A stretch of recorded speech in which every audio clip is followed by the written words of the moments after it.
Hi everyone. If you've noticed that I haven't uploaded videos as often as I usually do lately, it's because I've been really busy. But also, Jeannie and I just spent a week in Touse, New Mexico, visiting my oldest son Gabriel and his partner Lily. And it was a great time. While we were there, I was able to experience some of the nature there and some of the really unique habitats that exist there. So today I'm going to show you some of the videos that I've taken in the high desert in New Mexico to hopefully give you some inspiration for your desert vivarium builds. And you can tell that I've been gone for a week because Luna here has just not left my side.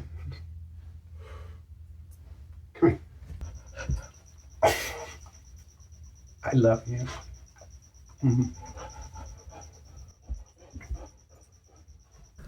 I grew up in the middle of Indiana, and I've spent a lot of time out in the woods here. The spring and the summers are somewhat mild. It's very green, and there's a decent amount of rainfall. Desert environments are something I've not spent much time in, and it's a really stark contrast to the deciduous forests that I'm used to. I don't know, but maybe that's why I haven't kept a lot of desert species. The closest thing to a desert species that I keep are my California king snake and my Chaco golden knee tarantula, Muffin. And although I like both of their enclosures, I've found it challenging to create a naturalistic desert environment in a vivarium. So I'm hoping this trip will give me some ideas on how I can improve on that.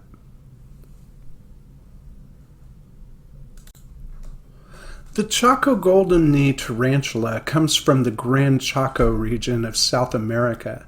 And when I set up this enclosure, I downloaded a lot of images of different environments and plants that lived there to use as a reference. And much of the brush in the Grand Chaco, while not the same, it's very similar to the sagebrush prairies that you can find all over the middle and southwest United States. And yes, I found it very challenging to convincingly recreate that type of environment in Muffin's enclosure. The elevation is high here, and not always as hot as you might expect. And there's a little bit more water and humidity than in the low desert farther south. But the ground is very dry, sandy, and very rocky. I'm not a rock hound, so I really can't tell you what all of the different rocks are, but a lot of different kinds of rocks, from small pebbles to huge boulders, and every size rock in between. Many of them are covered with different colors of lichen, which were beautiful. You look out in the distance, and it's the same thing for miles all around you. But at the same time, with every single step you take, there's always something small that catches your eye because it's uniquely beautiful. Each sagebrush bush grows to be about 2 or 3 feet tall and about 4 or 5 feet wide, and they create kind of a dome, as well as a domed shape area of cover underneath them. And the thing that struck me the most was how many holes there were in the ground. At one point, I stopped to take a look at a hole in the ground and realized there were holes everywhere all around my feet. So whether they were rodents or snakes or tarantulas or all of the above, I don't know, but it's easy to see one type of animal can create their burrow only to be eventually reclaimed by some other type of animal.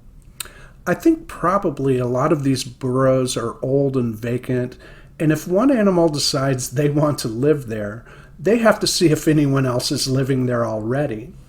And depending on who that animal is, it could mean either death or maybe food. And I suppose that's just another element of how harsh this environment can be.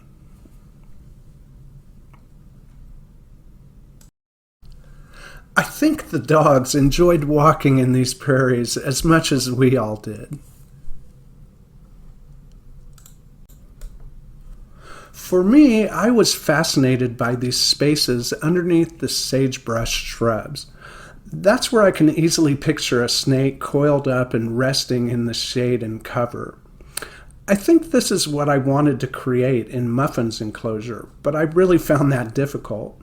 Everything here is so big and spacious. There isn't really any plant that comes close to resembling the sagebrush and still be small enough to fit into a vivarium. And I guess that's still something I'm trying to figure out. I love plants, and I grow a lot of plants outside and in pots inside, and as well as my vivariums. But just like I've never really kept a lot of desert species, I've also not kept a lot of cactuses or cacti. I'm not sure about that. Anyway, they weren't everywhere, but sprinkled throughout the sagebrush were all sorts of cactus. On our first day there was a good downpour of rain and hail, which was out of the ordinary, but it is the start of what they refer to in New Mexico as the monsoon season. And fortunately for us, that prompted many of the cactuses to bloom. I see cactuses blooming all the time in the garden centers and plant stores and never really give them much thought. But seeing the cactuses blooming in the wild, they were so beautiful, and it made me see cactuses in such a different way. I personally haven't had luck growing cactuses, whether in pots or in a vivarium. Actually, the live cactuses in Muffin's enclosure right now are not doing well at all, and one is dying enough that it just needs to be removed. So if any of you have been able to keep cactuses alive enough to bloom in a desert vivarium, I'd be impressed.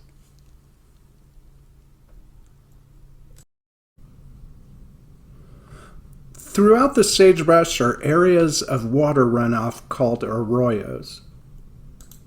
This is where I expected to find any reptiles if I were to find any.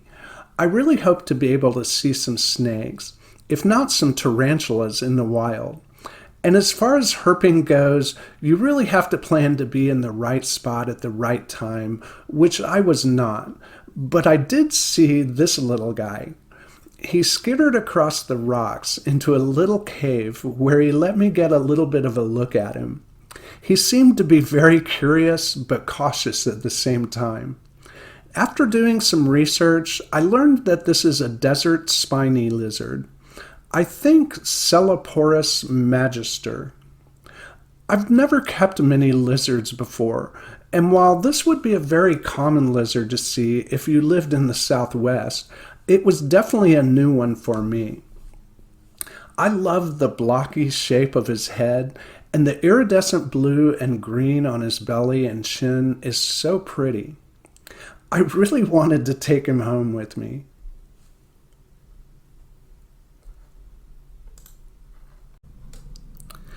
These arroyos are basically the desert equivalent of the streams and creeks where I live, and eventually find their ways to rivers.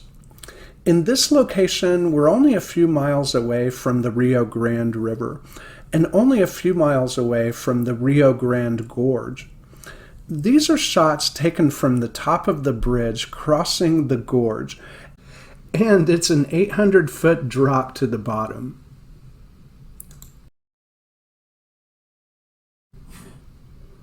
One thing about this environment is that it's so dry that it takes a long time for things to decompose. So you can walk all around the sagebrush and eventually find all sorts of bones. I found this piece that looks like a vertebrae of either a deer or a cow. And while I can't bring an entire sagebrush home on an airplane with me, I did bring back a few rocks and a small piece of sagebrush wood and this bone to put in Muffin's enclosure. Muffin's enclosure does have a few pieces of dried choro cactus wood, and this trip did allow me to see choro cactuses growing in the wild. And I never realized that the choros are like the big rose bushes of the desert. Here in a spot at the bottom of the gorge, they were growing everywhere.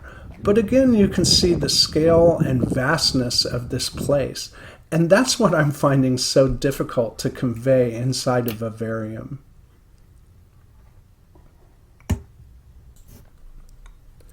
I missed all of the animals, but I didn't have to worry about them because my youngest son, Jack, took really good care of them while I was gone. And just like any vacation, it's always good to be back home too. So let's see what we can do with Muffin's enclosure. I'll remove this dying cactus while I'm at it, which is too bad, but this bone can take its place. And this type of environment is littered with so many rocks, so I brought back this piece of quartz and a small piece of dried sagebrush wood.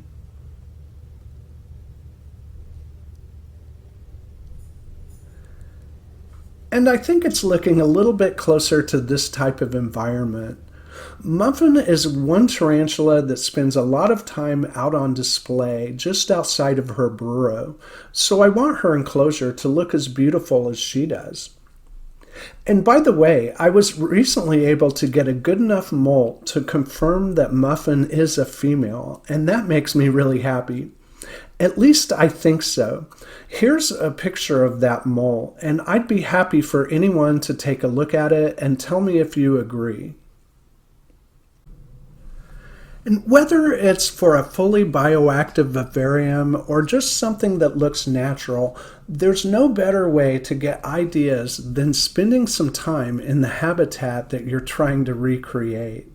So for those of you that keep desert species, I hope I was able to give you some ideas and inspiration for your desert vivarium setups. I'd love to see those if any of you would like to send me a picture. Anyway, I still have a little bit of jet lag, so I'm going to go take a nap, and I'll see you next time.